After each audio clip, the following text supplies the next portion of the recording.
prepare seu coração para uma palavra que pode mudar o rumo de sua vida, pois tenho certeza que Deus irá falar contigo. Fique até o fim e não se esqueça de comentar sobre a mensagem. Deixa seu like e compartilhe. Nós precisamos de luz. Toda vez que a Bíblia fala de luz, ela está falando de ordem. Então, querido, nós não temos que orar para que venha um avivamento. Eu acho que nós temos que orar para que quando o avivamento chegue, a gente não perca, a gente não seja o ladrão da glória, porque esse avivamento ele vem. E já falamos inúmeras vezes sobre isso, que a espera por um avivamento coletivo não pode ser mais desculpa para a gente não viver um avivamento pessoal. A gente já pode começar a viver algo pessoal na nossa vida, na nossa casa, no nosso lar, na nossa família, com os nossos filhos.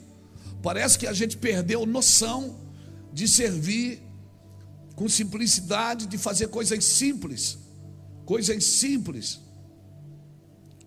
Hoje eu e Iraci saímos com os cachorros de manhã e a gente passou na praça aqui na Beira Rio e tinha muitas famílias fazendo piquenique. Eu até achei uma toalha lá parecida com uma camisa que eu tenho. Eu estou bem disposto a não usar mais aquela camisa. E as pessoas ali com garrafa térmica, bolo, pão, e tudo sentado em cima da toalha. Eu disse assim, às vezes a gente mora aqui há tanto tempo que a gente não presta atenção na beleza natural onde vivemos, porque a fartura faz isso. Quando chega um certo tipo de conforto, a missão fica em perigo e a gente vai dormindo sobre a espada. Às vezes você está aqui numa maravilha dessa. Às vezes pessoas, quem veio de fora morar em Itajaí? Ô irmão, para na faixa, hein? Ô irmão, tem que parar na faixa, viu? Aqui o povo para na faixa. Vigia. Então às vezes a gente está aqui nessa beleza natural, pega a bicicleta, vai para a praia, né? No verão é calor pra caramba, no inverno é frio, né? E você sabe quando alguém é de fora aqui, porque está 25 graus, o cara está de jaquetão. E eu fico pensando, coitado, quando vier uns 5, 6 graus, não vai suportar não. Mas às vezes a gente não presta atenção nas coisas boas que nos rodeiam. Por quê? Porque os nossos olhos não estão abertos. E a gente começa a olhar para as circunstâncias. E a gente começa a se mover pela circunstância. Então, nós temos que orar e jejuar, não é para que venha. É para que, quando a gente perceba, a gente não roube isso, a gente não seja perceptível o que Deus está fazendo. Por quê? Porque avivamento é de graça, Deus vai fazer de graça. Deus vai fazer porque Ele quer. Amém? Tozer falou uma coisa interessante um dia. Ele disse assim, que Deus não se curvou à nossa pressa nervosa. Deus não se curva à nossa pressa nervosa. E Deus também não adotou métodos da nossa era imediatista. Deus não adotou métodos nenhum. O homem que deseja conhecer a Deus, ele precisa dedicar-lhe tempo, e muito tempo. Isso diz Tozer. Então, pastor, mas a luta, irmão, turbulência é necessária. Turbulência, ela remodela os próximos dias para a gente. Então eu não sei quanto a você, eu estou com muita esperança. Eu estou com muita esperança, muita alegria, não é? Então toda turbulência, eu penso que ela veio para remodelar. Então, a Bíblia está dizendo que esta leve e momentânea tribulação não está para se comparar com o eterno peso de glória. O texto que nós lemos está falando que Deus vai abrir seus olhos, que em tudo nós somos atribulados aqui fora, porém não angustiados aqui dentro, perseguidos, porém não abatidos, perplexos, porém não desanimados, levando no corpo o morrer de Cristo, para que a vida de Cristo se multiplique na nossa carne mortal. E ainda que o meu homem exterior se desgaste, porque o homem interior se desgasta, irmão. Estou vendo muita gente desgastada aqui. O homem interior se desgasta. Você pode esticar para onde você quiser, vai desgastar, meu filho. Amém? Amém? Daqui a pouco começa a aparecer as bordinhas de catupiry. Não, aqui fora você pode fazer o que quiser, saúde é o que interessa, o resto não tem pressa. Mas o importante é que o homem interior, a mulher interior se renove a cada dia. Que você seja renovado por Deus. Que esta leve e momentânea tribulação, essas coisas externas, as circunstâncias externas, não pare quem você é. A cada problema que você soluciona, a cada problema que você vence, você deveria ter mais fé e não menos fé. Eu vou falar de novo, para quem sabe você dá um glória a Deus. A cada problema que você vence, que você supera, você deveria ter mais fé para o próximo. Nós já profetizamos e vamos profetizar quantas vezes for preciso. Até final do ano esse problema vai acabar. Porque tem problema na fila esperando para o ano que vem. E você vai ter que vencê-los também. E parece que Deus não gosta da gente. A impressão que dá é que ser crente é uma desgraça, irmão. Mas se você for analisar, todo mundo tem problema, só que agora você está vendo eles. Antes você não via. Você estava cego pelos prazeres do mundo, pelos prazeres da carne, mas agora você vê. Por isso que parece que eles ficaram gigantes, mas eles sempre estiveram aí. Só que agora você está vendo o mundo de dentro para fora, não é mais de fora para dentro. Você vê o mundo na perspectiva de Deus, do Espírito. A gente diz assim, depois que eu vim para a igreja, meu Deus, parece que o diabo se levantou. Mas claro que ele se levantou. Na realidade esse é o trabalho dele, se levantar. Mas o que está acontecendo? Que agora você está vendo. Irmão, tudo que está desordenado é porque não tem luz. Gênesis capítulo 1, a terra era sem forma e vazia. Então Deus disse, haja luz, e houve luz. E houve luz no primeiro dia. Mas o sol Deus só fez no quarto dia. E já havia luz no primeiro dia. Por quê? Porque o que ilumina a minha vida e a sua não é o sol, é a palavra de Deus. Deus disse, haja, e houve. E a terra era sem forma e vazia, até Deus declarar a luz sobre ela. Irmão, tudo que vive sem luz está em desordem. E tudo que está desordenado, quando vem a luz, volta ao normal. Então se prepare, porque a luz está aumentando. A luz de Deus vai aumentar na sua vida, amém, irmãos? E quanto mais você entra, mais você busca, mais você renuncia, essa luz, a tendência dela é aumentar cada vez mais na sua vida, nos seus negócios. E aí você tem um problema que você não tinha. Você vai ver. Você vai ver. E quando você vê, você acha que aquilo nasceu na sua vida naqueles dias. Não, ele já estava aí. Só que agora você está vendo. Deus abre os seus olhos para você ver. Deus abre os seus olhos para você enxergar. A desordem é uma operação das trevas que produz um vazio. Por isso que a terra era sem forma e vazia. Por isso você vai ver muita gente em desordem. Que desordem, pastor? Desordem espiritual, emocional, física, econômica, ministerial. Uma desordem familiar. Mas nós, cristãos, pseudos cristãos, nós temos o hábito de nos arrepender por nossas atitudes. Faz uma coisa errada, vai lá e se arrepende. Faz outra coisa errada, vai lá e se arrepende. Não, irmãos.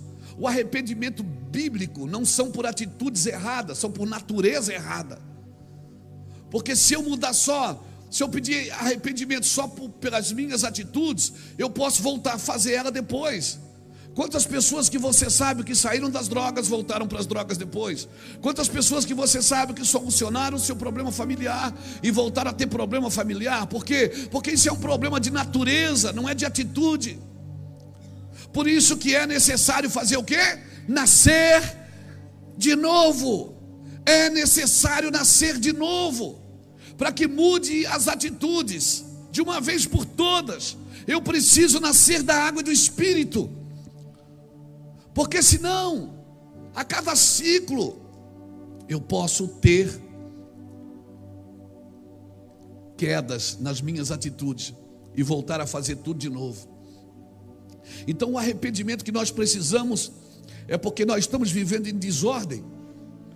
Não é um arrependimento somente pelo pecado. Eu sei que tudo foi o pecado que criou essa desordem, foi o pecado que criou. Mas eu não posso viver me arrependendo somente por atitudes erradas. Talvez a minha natureza esteja errada. Eu quero me arrepender das ações, talvez eu tenha que me arrepender dos pensamentos, porque são os pensamentos que dão início às ações. Amém, irmãos? Uma pessoa que é prisioneira de pornografia, não adianta ela só desligar a televisão, porque a qualquer momento ela pode ter uma atitude pornográfica, porque a natureza dela precisa mudar. Então o que ela vai fazer? Ela vai jejuar, ela vai orar, ela vai confessar: Deus, eu sou assim, me ajude. Deus, eu não quero isso, isso não é para mim. Eu sou teu filho, os meus olhos são teus, meus ouvidos são teus, minha mente é tua. Eu não quero ficar preso dentro de um cativeiro de imoralidade, Senhor. Eu nasci de novo, eu sou um homem de Deus, uma mulher de Deus. Aleluia! E quem é que resolve isso? É você. E aí você para na frente da igreja e diz: igreja, ora por mim. Irmão, ora por mim porque eu tenho problema na pornografia. Não adianta. Você está dizendo que oração não adianta? Claro que oração adianta, meu irmão. O que não adianta é se eu não nascer de novo. Por isso eu vou de igreja em igreja, de campanha em campanha, de púlpito a púlpito, pedindo que alguém resolva um problema, um cativeiro que se criou dentro de mim por causa da minha iniquidade, porque é um problema de natureza.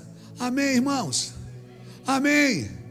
É um problema de natureza. Eu preciso mudar, é a minha natureza. Eu preciso nascer de novo. Amém. O nosso arrependimento, nós precisamos entender que desordem é tudo que não é Cristo. Eu vou repetir: tudo que não é Cristo é uma desordem na nossa vida. Amém. Nosso arrependimento tem que ser pelo pecado, mas também pelo vazio que nós temos de Cristo. Imagina o Saulo de Tarso. Vânio, Saulo de Tarso fazia a obra de Deus. Ele matava crente, ele queimava casas com gente dentro, e ele estava fazendo a obra de Deus. A obra de Deus. Irmão, até hoje tem gente matando em nome de Deus.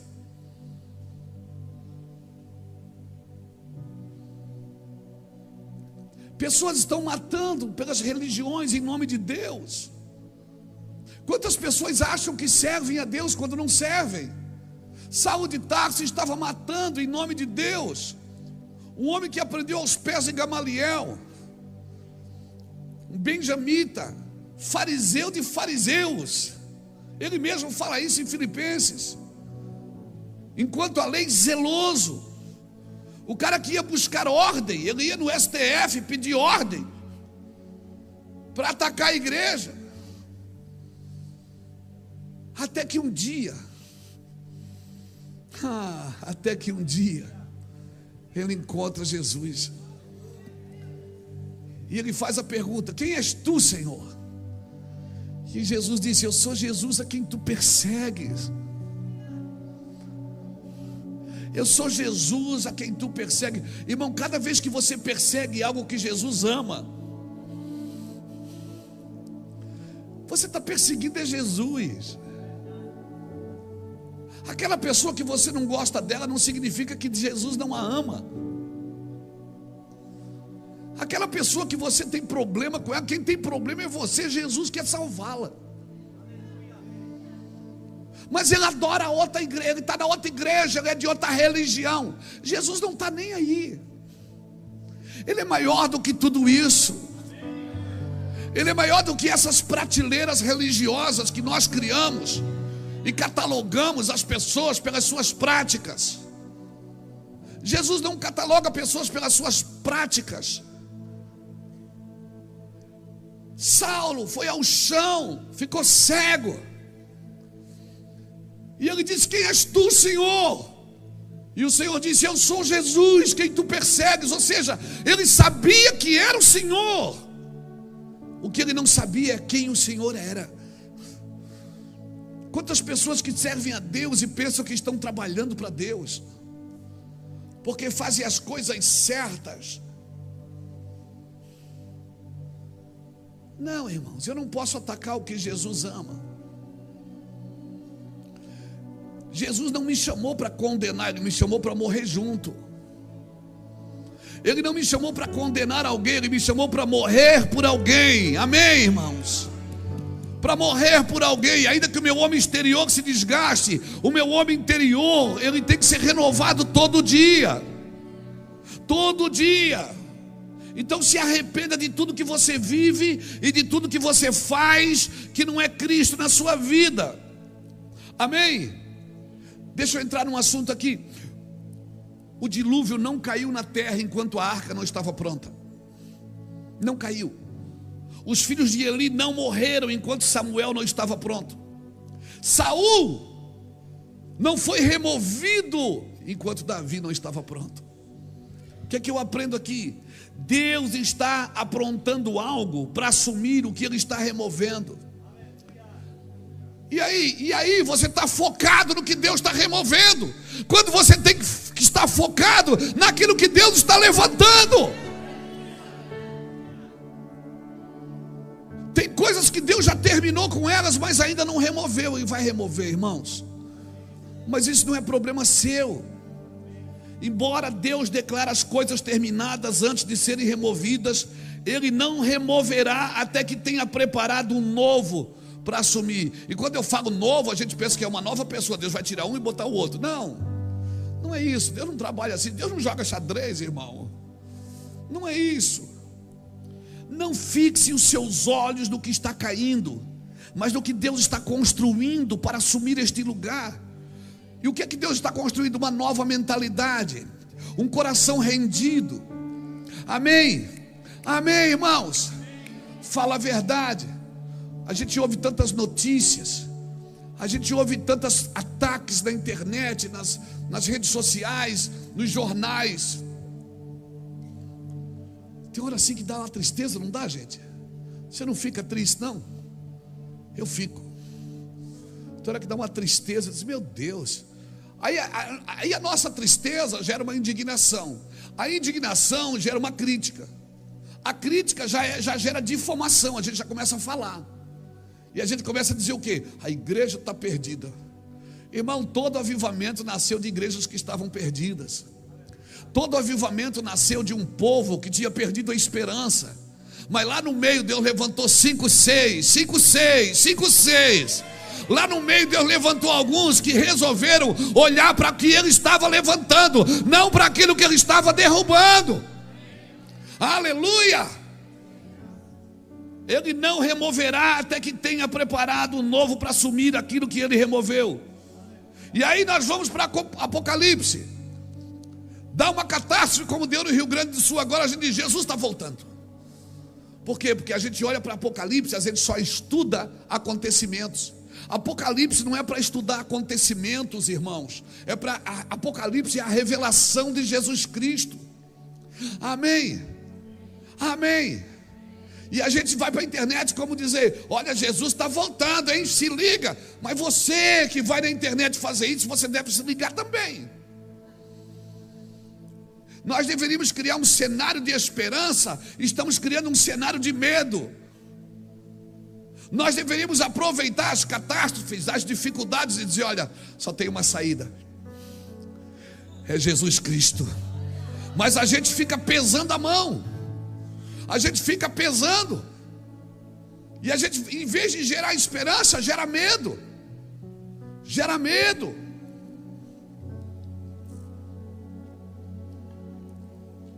Na ira do homem não se manifesta a glória de Deus. Arrependimento não é por ira, irmão, é por amor. Só alguém que ama muito tem condições de, quando prega, quando fala, quando escreve, quando canta, quando ministra, quando levanta as mãos, só alguém que ama muito, irmãos, pode gerar um ambiente de arrependimento. Ah, meu irmão, eu oro para que o amor do Senhor seja derramado em nossos corações. Ah, meu Deus, amém. Cutuca alguém que está do seu lado, o mesmo que você cutucou para pedir o livro. Diga para ele assim, ó, nós precisamos ver corretamente. Nós precisamos enxergar corretamente. E sabe o que me preocupa? Me preocupa porque as 7 igrejas do Apocalipse, As 7 igrejas, a igreja de Éfeso até Laodiceia, se essas 7 igrejas, elas representam os 7 períodos da igreja na terra, então nós estamos em Laodiceia. E Laodiceia é uma igreja perigosa. Por quê? Porque é uma igreja sem noção, noiada. Por quê? Porque ela pensa que é rica, ela pensa que não lhe falta nada, mas o Senhor diz que ela é miserável, pobre, cega e nua. E Ele dá 3 recados para ela. Ele diz: ó, eu aconselho que você compre ouro puro para que você seja realmente rica. Eu aconselho que você realmente compre vestes brancas para que você seja realmente santa. E por último, ele diz: compra o quê? Colírio para os seus olhos. O último pedido de Jesus para a igreja de Laodiceia é: você precisa enxergar melhor. Você precisa ver. Você está criando falsas linhas de chegada e está com medo de viver. Tem gente que não quer ter mais filho, porque como é que vai criar filho nesses dias?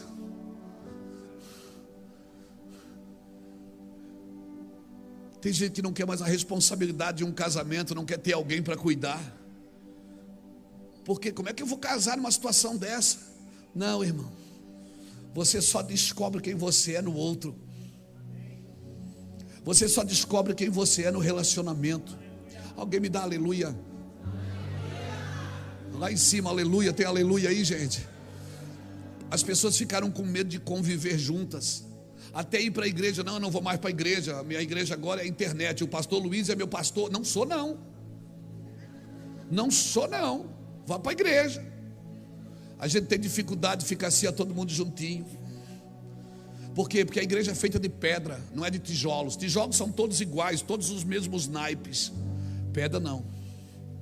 Ó, tem pedra quadrada aqui, tem pedra redonda. Redonda tem bastante. Tem pedra comprida, pedra lascada, pedra grossa. Pedra grossa, quando passa na outra, se lasca. A igreja é feita de pedra. E quando chega uma pedra nova, você tem que se ir dobrando assim, para encaixar. Parede feita de pedra. Por isso que as pessoas hoje têm dificuldade de convivê-las. Por quê? Por quê? Porque o relacionamento revela quem somos. Amém? Quer conhecer Luiz Hermínio? Pergunta para Iraci. Pergunta, amor. E se quiser conhecer ela, pergunta para mim.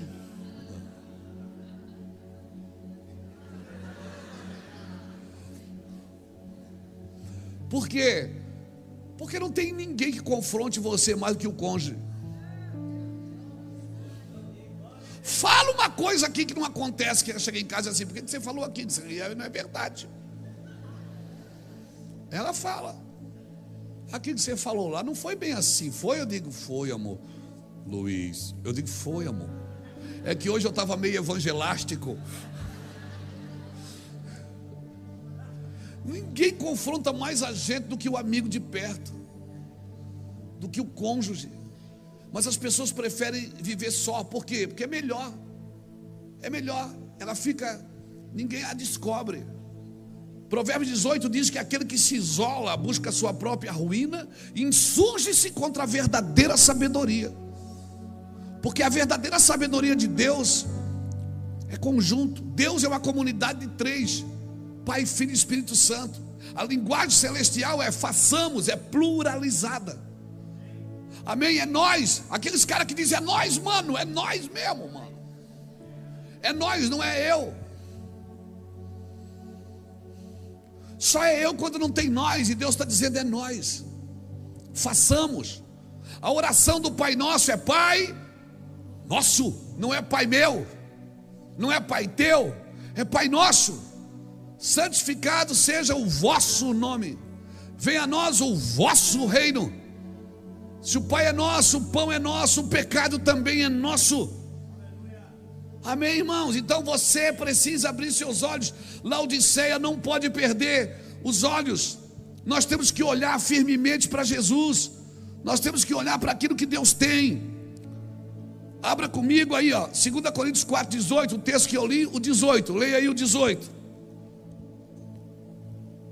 Portanto, não nos atentamos nas coisas que se veem, mas as que não se veem, pois as que se veem são temporárias, porém as que não se veem são eternas.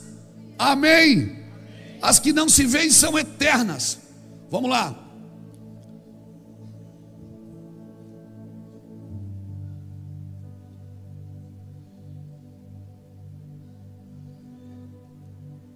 Irmão, o pai dessa criança precisa ir lá no Kids urgente. Eu acho que a criança está chorando, é isso? Vai lá, tá bom?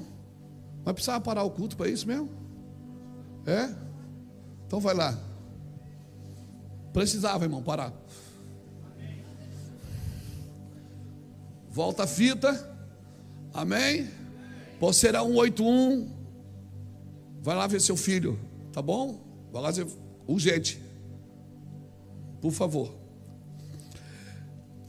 Paulo diz que nós devemos o quê? Atentar nas coisas que se veem, mas as que não se veem. Pois as que se veem são temporárias, mas as que não se veem são eternas. Então, coisas temporárias, e nós estamos atentando para as coisas temporárias, irmãos. Muitas notícias hoje que vão para o jornal, vira lixo amanhã, o jornal vai para o lixo amanhã, amanhã tem mais notícia ruim nele, e nós vamos atentando só para as coisas temporárias. Amém? Uma atitude não define quem você é, estraga a sua vida, pode marcar, você pode, mas não define quem você é. Um dia Noé tomou um porre, mas Noé não era um bêbado.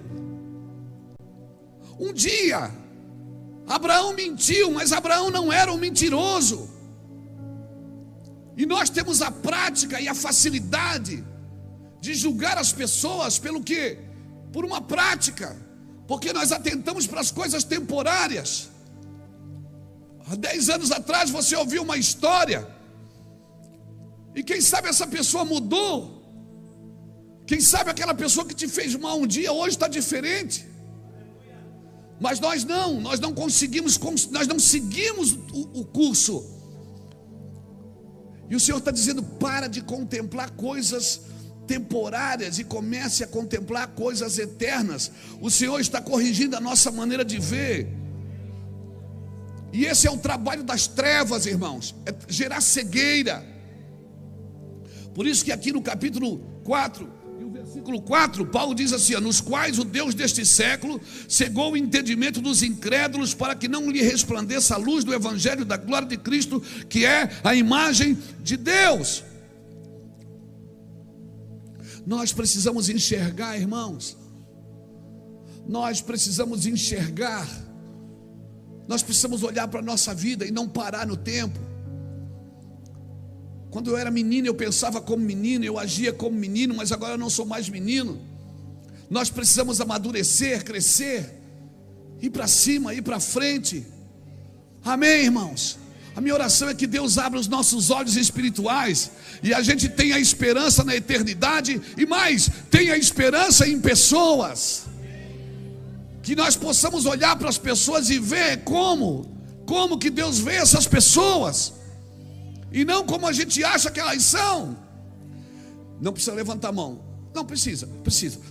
Quantas pessoas que você não gostava delas até conhecê-las de perto?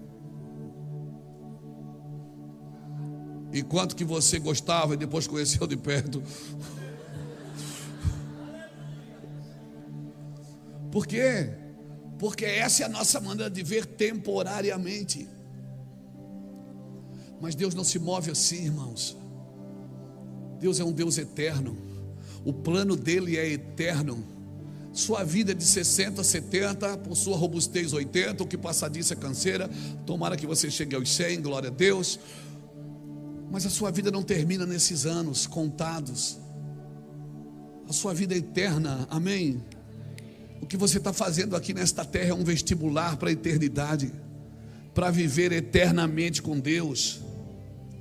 Irmãos, na primeira vinda de Cristo, a cegueira veio em parte. Ela veio só para Israel, na velha aliança. Agora a cegueira está operando em parte sobre a igreja, a nova aliança. Então, nestes dias, por favor, temos que procurar ver segundo a perspectiva de Deus. Quando Deus olha para esse homem, o que é que ele vê? Quando Deus olha para essa mulher, o que é que ele vê? Eu já falei aqui inúmeras vezes.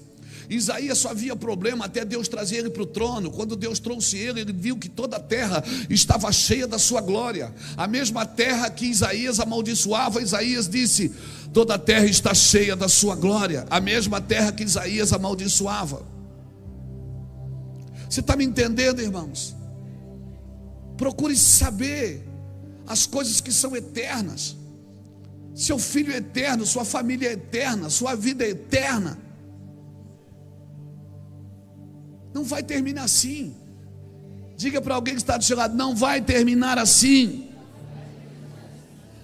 As coisas visíveis não são mais importantes, e sim as que são aparentemente visíveis. As invisíveis, a Bíblia diz que o visível foi feito pelo invisível. Então o que é que tem mais valor, irmão? O visível ou o invisível? E nós precisamos entender esse princípio. Quando algo está morrendo é porque algo está nascendo. Amém? Quando algo está morrendo é porque algo está nascendo. Escreve isso aí porque você vai ver isso. Quando algo está morrendo é porque algo está nascendo. E sempre que Deus remove algo é porque Ele quer melhorar o padrão, restaurar o padrão. Deus tem um padrão, e o padrão não é meu. E toda vez que eu saio do curso, que eu saio da linha, Deus vai lá e renova. Deus não tem um plano B para você, Ele só tem um plano A. Deus não acordou de manhã e disse: eu vou fazer isso com o João. Se o João se der errado, eu faço outra coisa. Não! Deus tem um plano para você, um plano eterno para você. Salmo 139, verso 16 e 17 diz que Ele escreveu sobre mim no seu livro, sem que nenhum dos meus dias existisse. Pastor, mas por que eu tive que passar tanta luta? É porque você saiu do plano original. E se você sai do plano original, Deus cria um plano adicional para te trazer de volta para o plano original. Deus não tem plano B para você, não tem saída de emergência para você. Não tem: eu vou fazer isso, se não der eu planto aquilo. Não, não, não, não, 1000 vezes não. Eu sei os planos que eu tenho para vós, planos de paz e não de mal, para vos dar uma esperança e para dar um futuro para vocês. Então orareis e me achareis. Sabe quando é que você acha Deus? Quando você ora para Ele no plano dEle, no lugar que Ele tem para você. Eu sei os planos, e os planos do Senhor não podem ser frustrados. Não podem. Então deixa eu te animar. Não tem como dar errado.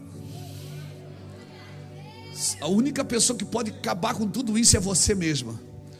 Não, nem o diabo pode. Não pode, não pode. Por quê? Mas eu pequei muito, eu fiz muita coisa errada. Mas Deus riscou o escrito de dívida que era contra você, cravando ele na cruz. Nem o diabo pode parar você com aquilo que Deus tem para a sua vida.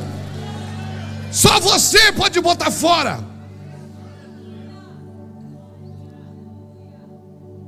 Esta leve e momentânea tribulação, eu estou com esperança no Brasil, eu estou com esperança na igreja. Só que a minha perspectiva não está em Brasília, está na eternidade. Amém?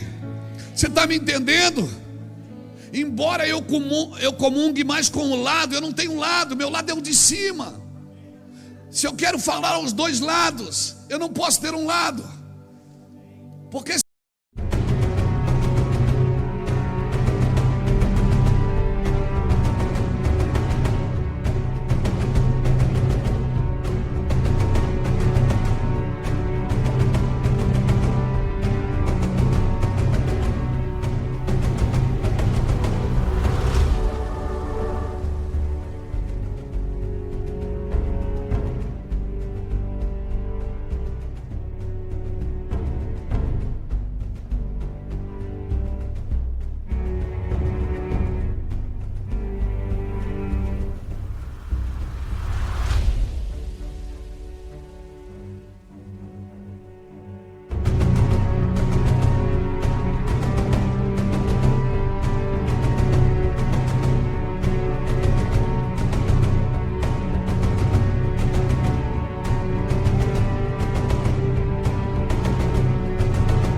vou abençoar um e amaldiçoar o outro.